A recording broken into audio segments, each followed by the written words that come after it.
พอตัวงูเห่าเชะตัวชายบนเชะงูเห่าบนเชะเบิกเนี่ย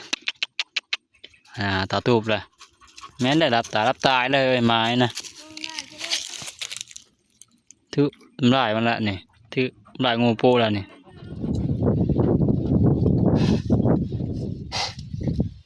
ลูกใจเย็นลูกไปหาลูกเปิดดีอยู่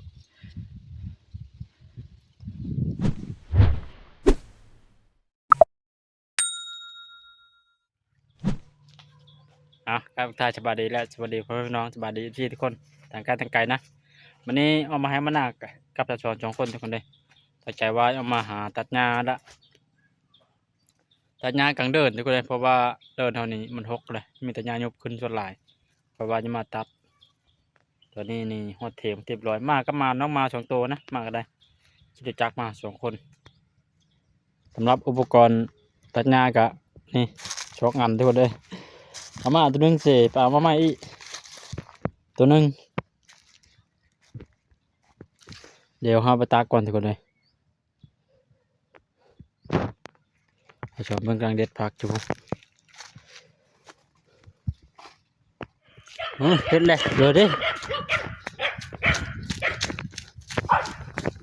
เฮ้ยเชะพอตัวงูเห่าเชะตัวชายบนเชะงูเห่าบนเชะเบิกตัวชายเบิกเชะโอ้เชะเบิก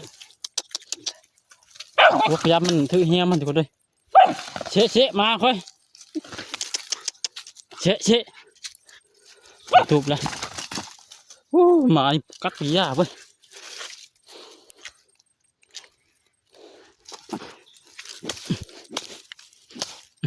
ตีมตายสิ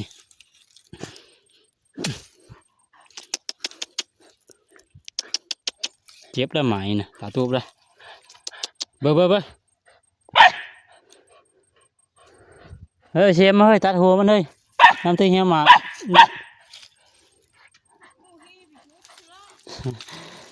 เบ้อใช่ปะโอ้ตรายเลยกันเลยเบ้อเชะเบิกยันเหี้ยมันถึกเลยนะเชะแต่ซับไปเลย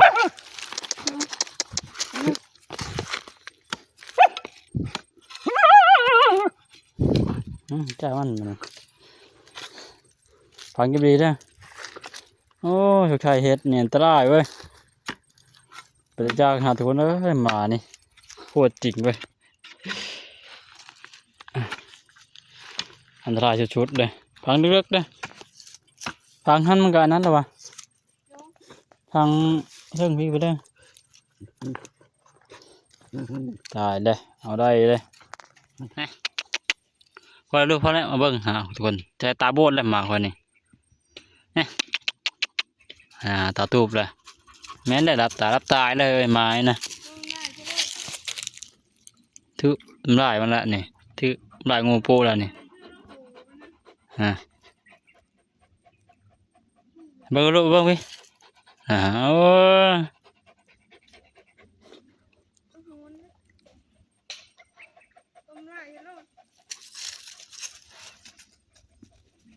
เดี๋ยวหาเนาะมงกิ้วมาพูดชะตามันก็โอ้เจ๊กงูนี่วัวทอยแน่เลยมันเคยดูโคตรมันหึดดูเลย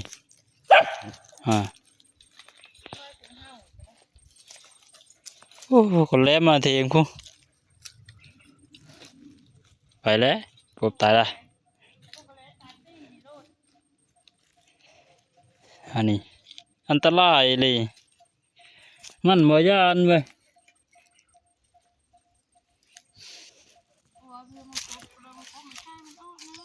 คนใช้เปิกเพิ่มครบเอามีท่านจำถึงเฮียในคอยจานอันนี้มันมียาไล่เจ๊กับบ่ยางงังอยู่ว่าพี่เด้อได้ก็เลนมามันเห็นอยู่นี่ทางนี่น้ำหอนแดกกะกายงูจะได้เอ้ยหานะเว้ยหายำจะตามันหามันกิ้ว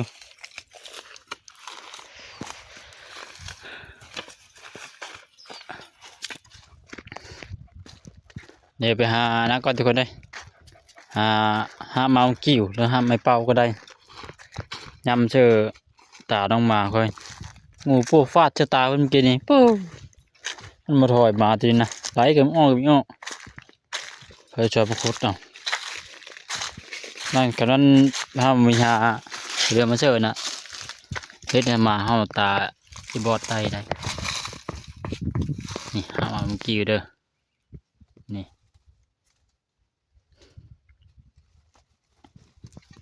หาน้อยๆก็ได้หายำเจอ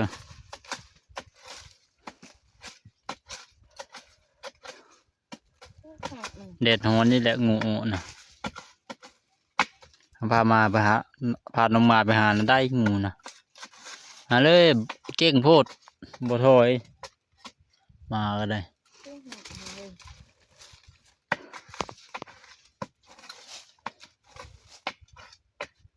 3 ตัวแล้วตายมันอยู่หน้านี่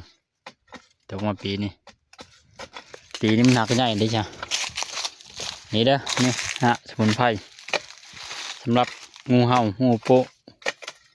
พูดน้ำลายเชื่อตามมาพูดเนาะฮะมันได้หอมดีดองแม่นบ่เดี๋ยวหอมดี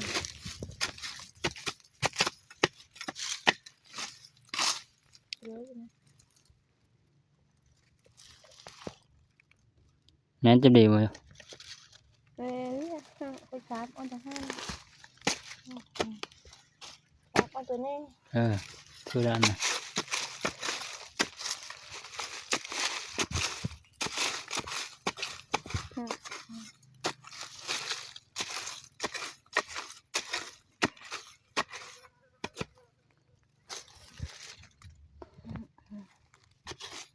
นี่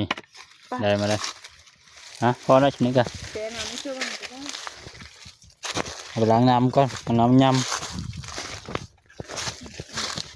ไปเจอ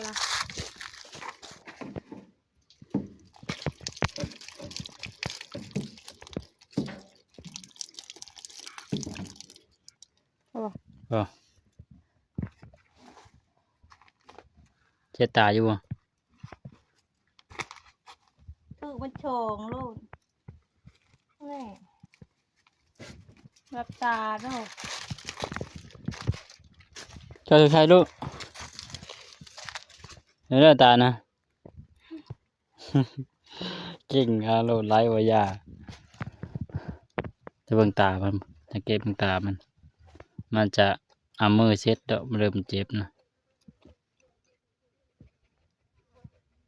รับเอามือเลยเว้ย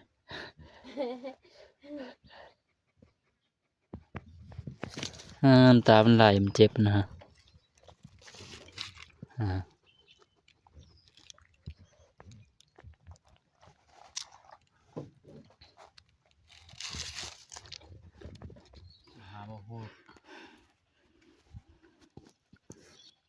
คือเก่งไงแม่ดูกับงูนะพ่อพูงูนี่นั่นจ้าเก่งก็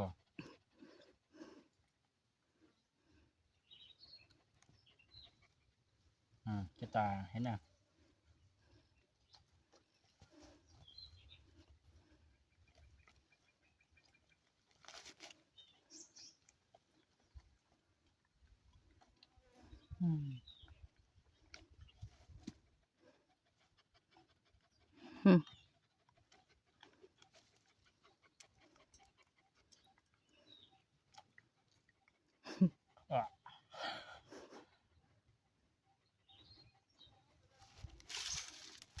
ข้างในโอเคปะ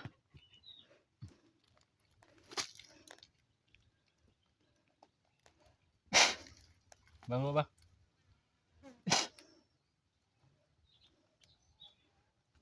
โอเคไหมล่ะ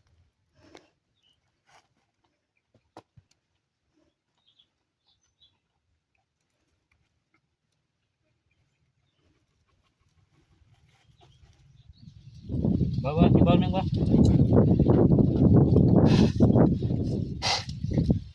ลูกใจเย็นลูกไปหาลูกเพิ่มดีอยู่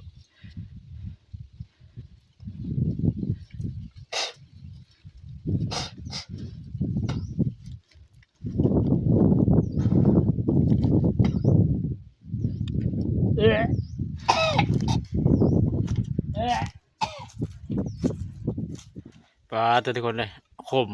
คมจัดเลยหาจุดแตะออกไปนะแต่จำเป็นเลยจำเป็นต้องยำเพิ่มมายำมาค่อยตามตู้งูหัวโปงูเห่าเนี่ยต่อชูกันมาป้าตัวเสียงกันได้ที่ชุดรถเพราะว่ามานี่ก็มันเคยครบทุกคนเนี่ยมันเคยครบแล้วมันไม่ย่านเลยมาพอดีเหี้ยวร่างแหลมทำนี้นะแต่มาค่อยบาดเจ็บได้งูตัวนี้แสดงว่าเก่งแล้วเติบต่อชูเดี๋ยวตามันจนถ้าค่อยมีย่ำใช่นี่ตานี่ประมาณ4-5 มือเนี่ยอันมื่นตาจะไม่ได้เพื่อนทุกคนเลยเพราะว่าเมื่อก่อนนี่คือเดียวเมื่อก่อนนี่ก็ถ้าชอนเพิ่นอยู่แต่ค่อยไปอยู่มันเทศเจอตาไม้นั้นประมาณ4-5 มือยังดีถ้าชอนเพิ่นมีอยู่จักว่าเอาไปเลยเจอมามันนี่ค่อยอยู่นำอยู่เทียงนี่กำลังอยู่เทียงนี่พัดเฮางังเด็กเพื่อเจอทุกต่อชูเดียวอยู่ดีแต่หาไม้เจอเบิ่งในแค่นี้ละเบิ่งน้ำตามันจะไหลมานะมันเจ็บนะนอนได้แล้วทุกคนเลยมันยาน้ำเปลือกระเบิงนะก็นอนได้แค่นั้นแหละเมื่อตายังมีได้อยู่เลยโยงเจองูเห่าเนาะอยู่ก็อยู่เคอเลยประมาณแขนหนึงตัวนะกับงูพูดได้จะตานั่นเลยมันมายานโชคชัยเอ้ยปักโชคชัยคอยชมชื่อเดี๋ยวก็ดีแล้วจำมาไหมใช่ละเมื่อตาขึ้นเลยครั้งนี้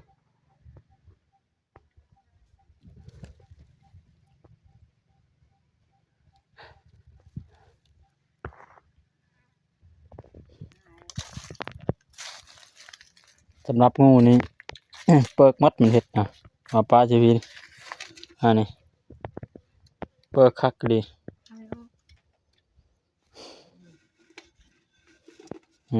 ใส่เปลือกปกมุนมาเลยครบจะฟาดจะครบหางมันจะไปมาครบไป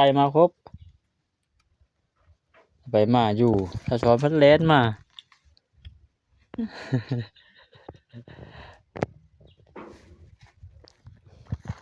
ได้งูมาแล้วกะถ้าช้อนเพิ่นจี้แต่พี่เลยได้พื้นสบายอยู่เอาอยู่นี่พื้นทางไฟจี้งูละ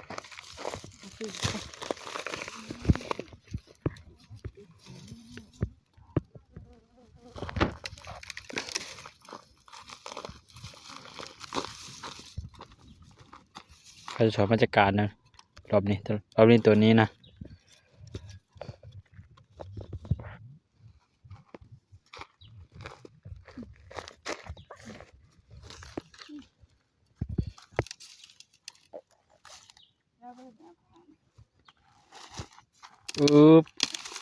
บุญ สางหักไม้เลย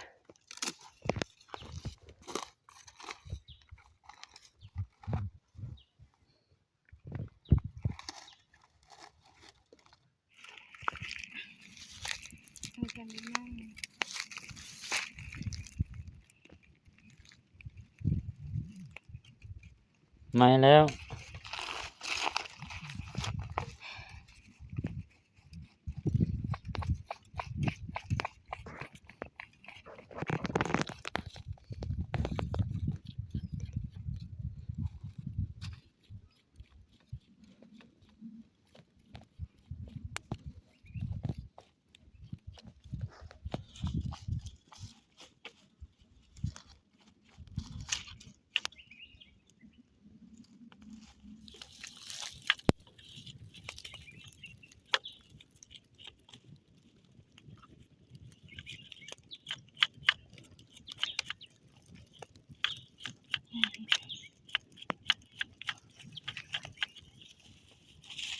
ออกมา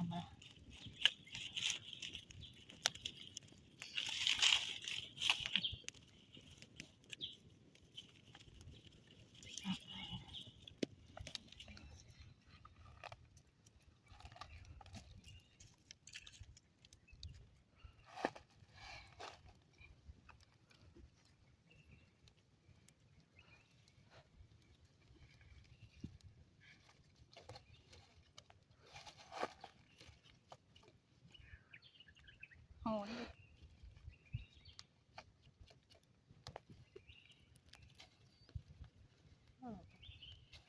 เฮ้ย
อืม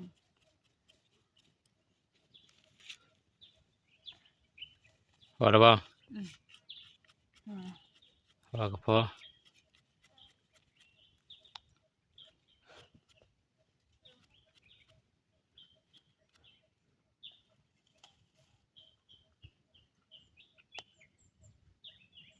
ปะพอกะมาเทพวก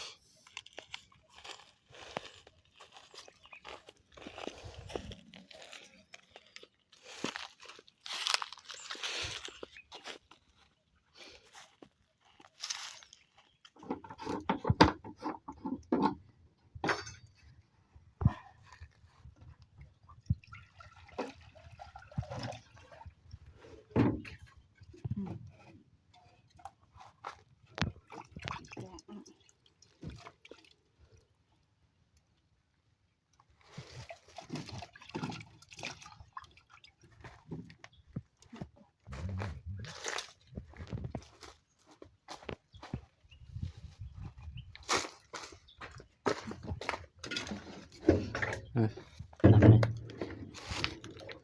เทใช่มันรอก็ได้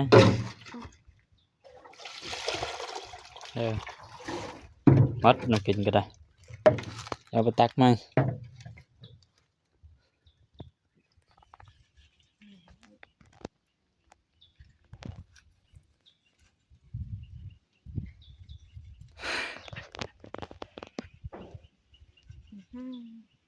หายยัง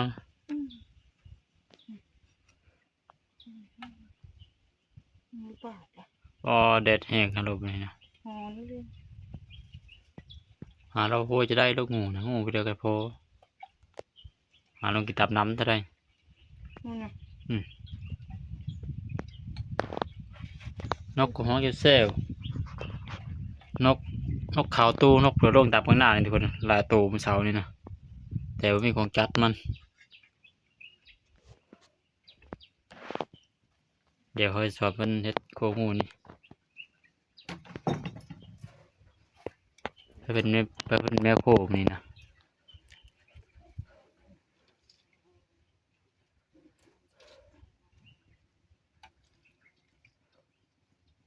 โอ้จีเสียนจีหนังเอาเนาะ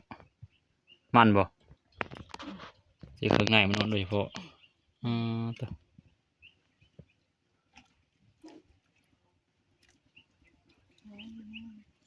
ต้มไม่ได้บ่หรือว่ามันต้มแต่เฮิน ต้มใจต้ม วันนี้ก็ตอนแรกอะเนาะ มัน3 โมง4 โมงนะ 45 โมงประมาณนี้แหละ แต่วันนี้มาคุกอันนั้นไม่รู้ ใส่พวกมัน น้ำมันกันเนาะ เป็นอะไรอันนี้ชิมบ่ เอาแต่มันมาเลย ตับมัน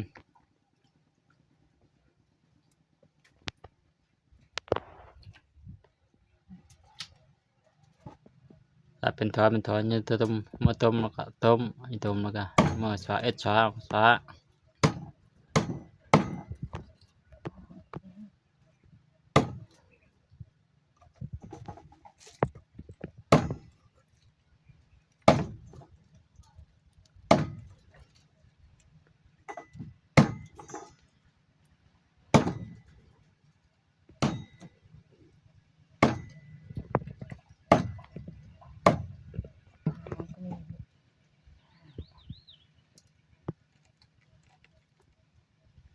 ต้องพักอันนี้สิตักอันเขา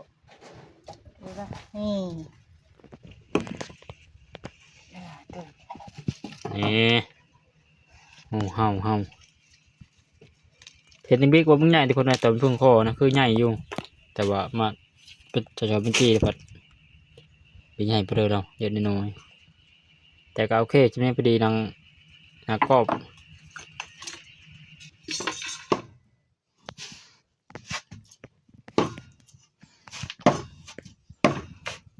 ลองบีมันเด้อ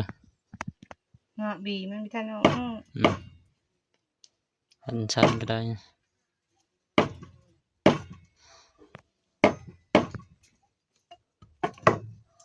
นี่ว่าบีมนะ บีเหนียวงอยนะ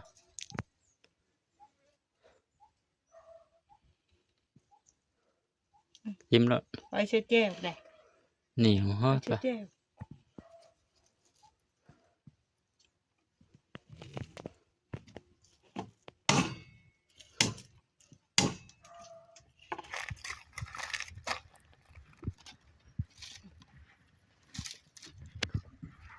ตัวเองก็ได้โลไม่รู้ตัวเองกดไว้อยู่ได้มันบาปเอาตัวนั้นกดไว้นะเออ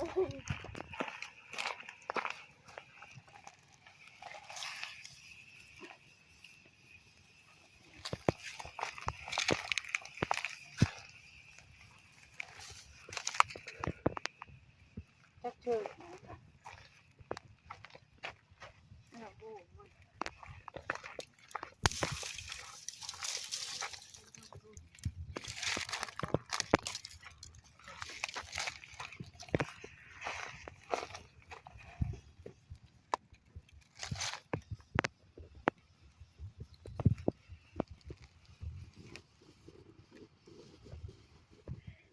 เดี๋ยวคือนำไปชมกันทีกันเลยก็มะม่วงพูก็ได้ยอดแดง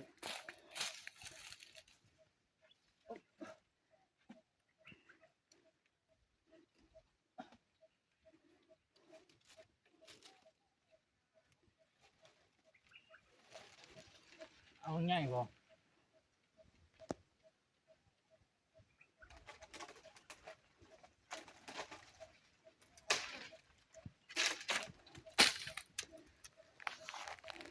นี่ล่ะ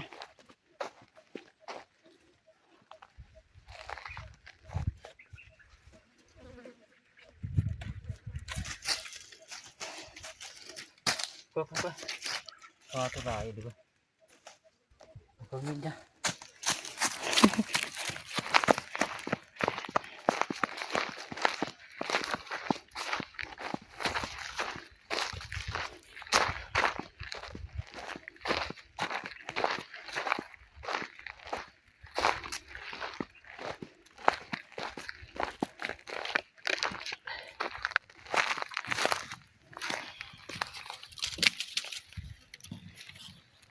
มองจะความละ โอ้ยนี่ล่ะ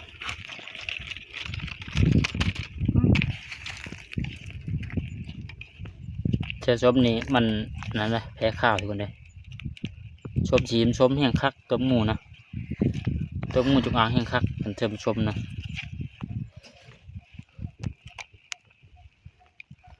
เดี๋ยวจุน้อยก็ชกละอีกประมาณเราทาประมาณ9 นาที โชคได้สะจอมเพิ่นเบาโป่งละ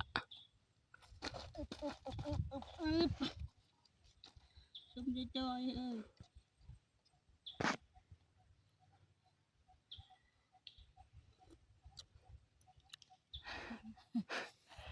ชมแห้งขนาด แซ่บนะชิมพี่ชิม ชิมแล้วเจ้าเขาจะ เขาจะชิมข้างในมันนะนี่บอกข้างในมัน มีจ้ะ เอาขาวนี่ข้างในมันอืมเจาะเจาะเจาะเจาะ กินทั้งสมุนไพรด้วยนะมันจะได้ อ๋อชนไฟนะ ทมครบ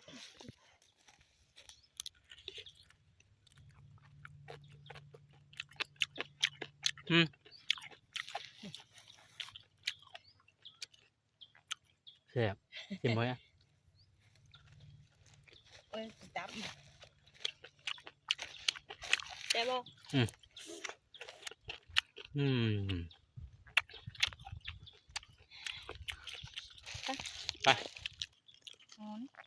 เดี๋ยวเราเอางูนี่ก่อนเลยไม่กินแต่เฮิร์นเพราะว่าตัวนี้นี่ถ้าอะไรงูนี่คือตัวแรกเนาะมันจะเคยจะค้ำเนาะตอนนี้อยู่ไฮพี่มาหน้ากระสอนเพิ่นขอตัดภาพอีกทีหนึงทุกคนเลยขับมือเตือตาค่อยมาแต่แปลงนะแต่แจ็คกัญญาทุกคนเลยแจ็คกัญญาเพ่แจ็คกัญญาคนน่ะกระสอนเพิ่นสางูแล้วมาที่เรียบร้อยแล้วนี่ข้างในก็นี่กินครับพักแน่แล้วก็เอามาเธอแห่ทุกคนหาข้าวกินน้ำเดี๋ยวมาเด้อเดี๋ยวเอาน้ำอาบน้ำที่เรียบร้อยทุกคนเลย ฮักลายกว่า ถ้าชอบเพิ่นเมื่อกินเพียเพิ่นคอยติดธุระเลยไปถ่ายพี่น้องเบิ่งต้องเขาโยกผู้กิน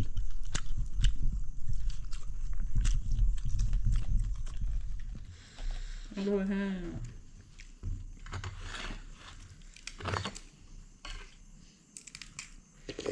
สายเย็นนี่นะเขาแบ่งให้แม่เขาแล้วทุกคนเลยแต่ว่าจะกินพี่จะกินก็ละแล้วคนแรกเว้ยนะเพิ่งกินอิ่มอ่ะ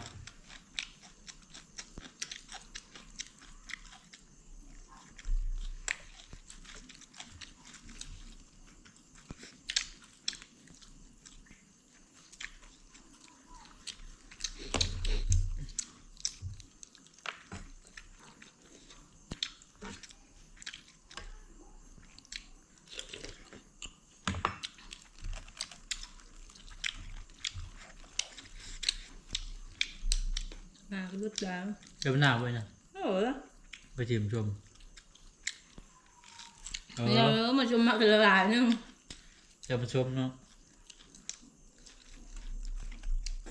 มาชมมาละลายนึง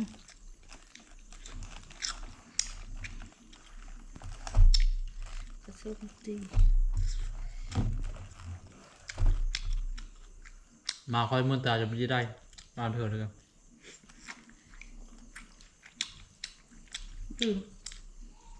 มือ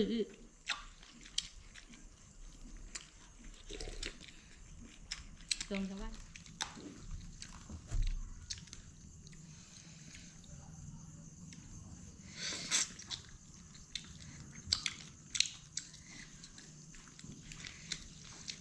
ชิ้นลายคืองูนั่นเนาะไม่ชิงชิ้นลาย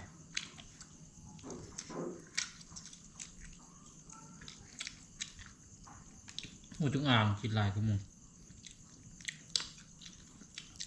ไปย่างกับงู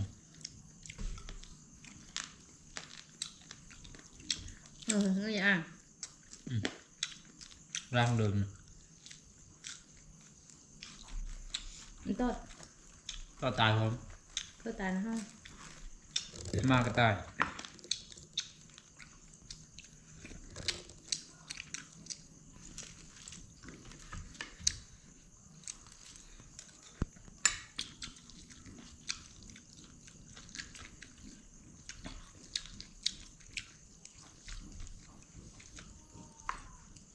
มันโหนแล้วมันออกมา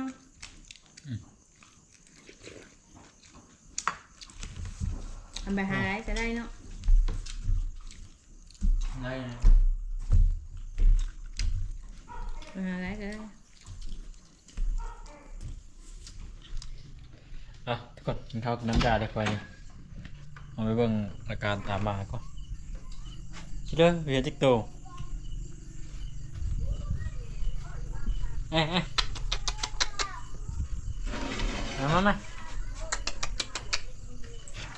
มาขึ้นมาขึ้นมาเอ๊ะตกเลยตัวนี้มันเป็นยังเนี่ยตัวนี้ก็เจ็บทุกคนเจ็บมันโฉงมานะฮะเจ็บมันโฉงโอ้ฮะนี่ตาไหลอยู่ตาไหลอยู่รู้ตัวนี้เจ็บหนักตัวนี้ตัวชูดีหรอตาไหลอยู่เลยมาพอดีจังไรกัดทุกคนด้วยก็เอาหาไม้เชื่อมันนั่นละทุ่มลายเชื่อร้อยแล้วตัวลายบางคนก็ว่างูเห่าหรือว่างูโป๊ะนี่พูดทำลายจะต้องหอมลายอันนี้พูดเจอเพราะมันเย็นหน้าตามันจึงเย็นนะแต่ค่อยเอาห้าไม้แล้วก็น้ำลายผสมเดียวน่าจะดีไว้อยู่จังไรกะขอบคุณนะจี้จากคลิปนี้ก็ได้ฝากติดที่เข้ามาติดตามรับชมสำหรับคลิปนี้ทุกคนลาไปก่อนบายดี